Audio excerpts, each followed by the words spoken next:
Indwara ya prostate iri kubica bigacika hanze aha mu bagabo b'ibikwerere n'abasaza basheshe akanguhe ni gati ki? Iterwa n'iki? Ibimenyetso byayo ni ibihe? Wayirinda ute? Tubahaye ikaze na karibu kuri uru rubuga Isuzumiro TV, aho tuganirira uburyo twabungabunga ubuzima bwacu n'abacu, bityo tukagira ubuzima buzira umuze. Kanda ku nzogera wiyandikishe ibiganiro byacu nk'ibi by'ubuzima biba akagaruka iwawe. Nk'uko bisanzwe muri kumwe n'impuguke MT. Prostate ni inyama igirwa n'abagabo gusa, abagore ntayo bagira. Nagerageje gushaka ikinyarwanda cyayo ndakibura. Uwaba ayizi mu kinyarwanda anyandikire muri komenti. Muri iki kiganiro munyemerere ijambo prostate turitire nk'uko benshi babigenza. Prostate iherereye munsi y'uruhago rw'inkari imbere y'inyo rectum, ikaba yongera amatembabuzi mu masohoro y'umugabo. Aya matembabuzi aba arimo ibituma intanga z'umugabo zigira ubuzima bwiza, ndetse yongera ubuhehere mu nzira intangangabo zicamo zisohoka. Prostate kandi ifite imikaya muscles. Iyi mikaya irikanya ikanikanyura.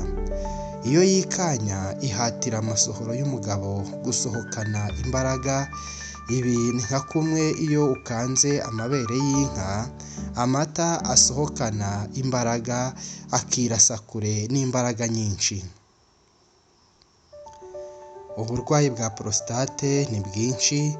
Muri iki kiganiro turarebera hamwe ubukunze gufata abagabo bageze mu zabukuru buzwi nka benign prostate hyperplasia. Ubu butandukanye na kanseri ya prostate, prostate cancer. Iyi kanseri ya prostate munyemerere tuzayigarukeho mu kindi kiganiro. Benign prostate hyperplasia BPH, tugenekereje mu kinyarwanda ni ukubyimba kwa prostate. Ubusanzwe prostate ni inyama ingana n'intobo, ijya kungana n'igi ry'inkoko naryo rito. Igira munsi ya mililitire 40 iyo ari nzima itarwaye. Iryi ry'inkoko rito rigira mililitire 50.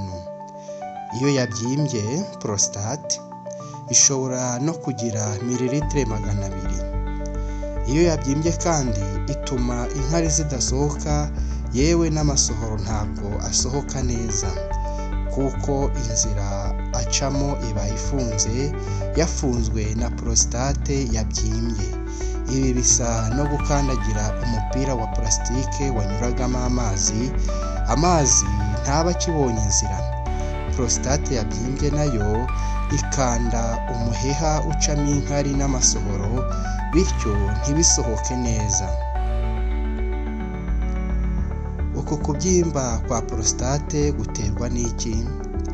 Uturemangingo twa prostate ndetse n'utw'izindi nyama mu mubiri w'umuntu burya duhora dusimbuzwa. Udushaje tugasimbuzwa utundi. Iri simburanwa rigomba kuba mu rugero balanced. Ukubyimba kwa prostate guterwa n'isimburanwa ridakozwe mu rugero imbalance. Ugasanga uturemangingo dushya ni twinshi ugereranyije n'udushaje dusimburwa, bityo prostate ikagira uturemangingo twinshi, ikaba nini birenze urugero cyangwa igipimo.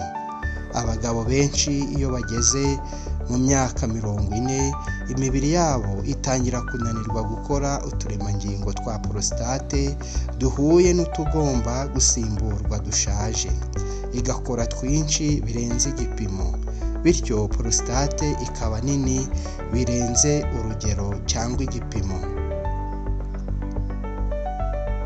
Ubushakashatsi bwakozwe n'inzobere mu buzima z'Abanyamerika bugaragaza ko abagabo 6 mu ijana bafite imyaka hagati ya 40 kugera kuri 65 baba barwaye iyi ndwara ya prostate, naho 33% bafite hejuru y'imyaka 65 baba bayirwaye. Ni mu gihe 90% bafite hejuru y'imyaka 85 baba barwaye prostate. Wamenya ute ko urwaye prostate? Ibimenyetso urwaye prostate agaragaza ni ibi bikurikira: kwihagarika buri kanya, kwihagarika cyane nijoro, utabasha gufata inkari washaka kwihagarika ntubashe kwihangana ngo ugere aho wihagarika, kwihagarika ntizishire mu ruhago rw'inkari, ukajya kwihagarika ubishaka wagerayo ukumva haje duke izindi zisigayemo, kwihagarika inkari zikaza zifite imbaraga nke, zijojoba nta muvuduko uhagije zifite, gutinda kurangiza mu gutera akabariro. Ingaruka za prostate ku mubiri w'umugabo. Ukubyimba kwa prostate gutuma inkari zidasohoka, umwanda ukaguma mu ruhago rw'inkari, yewe bitinze umwanda cyangwa inkari bisubira mu mpyiko, bityo impyiko zikangirika ku rwego zinanirwa gukora burundu, umugabo akaba yanapfa. Ikindi ni uko umugabo arwara infection bitewe n'umwanda w'inkari utari gusohoka nk'uko Imana yabigennye. Ativuje hakiri kare kandi neza, infection nazo zishobora kumwica. Iyi ni nayo mpamvu abarwayi ba prostate abenshi babana na sonde igihe kirekire. Iyi sonde ifasha abagabo barwaye prostate gusohora inkari ntizisubire mu mpyiko kandi ntizitinde mu ruhago, bityo ikabarinda kurwara impyiko na infection iminsi ikicuma. Ese uku kubyimba kwa prostate kwagira ingaruka mu gutera akabariro? Oya, uku kubyimba kwa prostate ntikugira ingaruka mu gutera akabariro, gusa imwe mu miti ivura abarwayi ba prostate igira ingaruka ku gutera akabariro. Urugero, ntiwatera akabariro urimo sonde. Imiti ikoreshwa mu kuvura prostate nka Proscar nayo igabanya ubushake bwo gutera akabariro. Kubaga prostate bakayigabanyiriza umubyimba nabyo byagaragaye ko bigabanya ubushake bwo gutera akabariro. Ni gute wakwirinda iyi ndwara? Kwirinda uku kubyimba kwa prostate 100% biragoye. Icyakora umuntu ashobora kugabanya ibyago byo kuyirwara akora ibi bikurikira: gukora siporo nibura iminota 30 ku munsi, kurya indyo yuzuye a well balanced diet wibanze ku mbuto n'imboga, kugabanya ibiro, kwirinda umubyibuho ukabije. Umubyibuho ukabije utuma umubiri utabasha kunoza neza inshingano, bityo imisemburo imwe n'imwe ikaba nyinshi mu mubiri cyangwa nkeya mu mubiri, bituma hakorwa uturemangingo twinshi cyangwa duke mu mubiri w'umuntu ugereranyije n'udukenewe. Abantu benshi bakunze kwitiranya uku kubyimba kwa prostate na kanseri ya prostate, bityo bakibwira ko gutera akabariro inshuro nyinshi birinda abagabo iyi ndwara. Oya, aya makuru si ukuri. Uko ni ukwibeshya. Gutera akabariro inshuro nyinshi bigabanya ibyago bya kanseri ya prostate, ntibigabanya uku kubyimba kwa prostate, ibizwi nka benign prostate hyperplasia.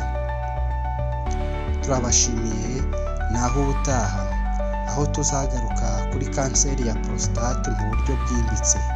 Kora subscribe, amakuru nk'aya y'ubuzima abe akagaruka iwawe. Mugire ubuzima buzira umuze.